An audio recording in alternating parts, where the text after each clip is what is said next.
पूर्व मंत्री बिहार सरकार माननीय इसराइल मंसूरी जी, माननीय पूर्व विधायक बेलसन रणधीर बाबू, प्राचार्य एलएस कॉलेज ओम प्रकाश बाबू और छात्र नेता भाई चंदन यादव जी, और इस सभागार में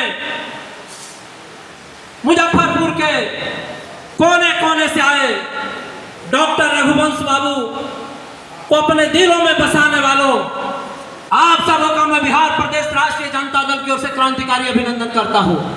मित्रों, लंबी बहस मैं भी नहीं करूंगा क्योंकि समय अभाव है। सिर्फ एक दो बातें आपके बीच मैं कहना चाहता कि वह 13 सितंबर 2020 बड़ा ही मनहूस दिन था।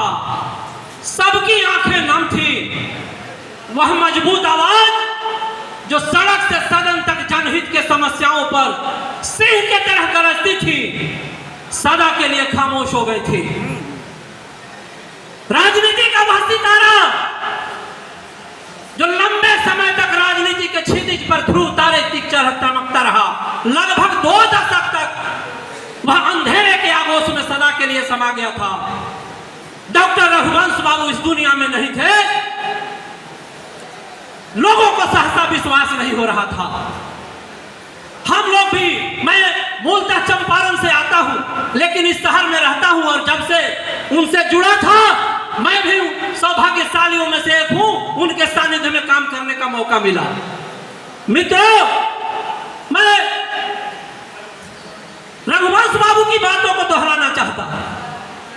लोहिया की बातें कहते थे कि डॉक्टर लोहिया ने कहा था कि पुण्यतिथि और जन्म तिथि पर अपने पूर्वजों को याद करना चाहिए, नहीं तो अगली पीढ़ी गुलाम बन जाती है। इसलिए मैं धन्यवाद देना चाहता भाई सत्यप्रकाश जी को। उनकी पुण्यतिथि को ये बड़े धूमधाम से मनाते आ रहे हैं। मित्रों, डॉक्टर रघुवंश बाबू, मनरेगा पर अभी शशि भाई चर्चा कर रहे थे। मोतीपुर से आते हैं शशि बाबू।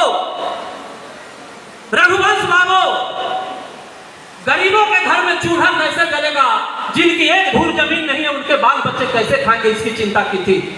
और जब यूपीए 1 सरकार में हुकूमत में हिस्सेदारी मिली थी तो पूरे देश में हुकुम चला दिया था और मनरेगा लागू कर दिया था।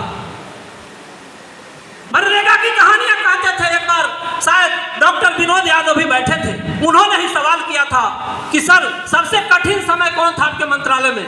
उन्होंने चर्चा की थी कि मैं मनरेगा लागू करना चाहता था, लेकिन उस समय योजना आयोग के उपाध्यक्ष मोन्टेक सिंह अहलुवालिया और पी चिदम्बरम फाइनेंस मिनिस्टर कहते थे कि देश पर बहुत लोड पड़ेगा आर्थिक, लेकिन कहते थे हमरा तो मनमोहन सिंह और सोनिया गांधी मनैत रहे तो के रोकते, और उनके आशीर्वाद से पूरे देश में मनरेगा लागू हो गया था। मित्रों, और 11 मार्च 2019 चुनाव का समय था, संसदीय चुनाव का। हिंदुस्तान ने अपने प्रमुखता से संपादकीय में लिखा था कि ये मनरेगा भारत ही नहीं दुनिया का सबसे बड़ा सार्वजनिक रोजगार कार्यक्रम है।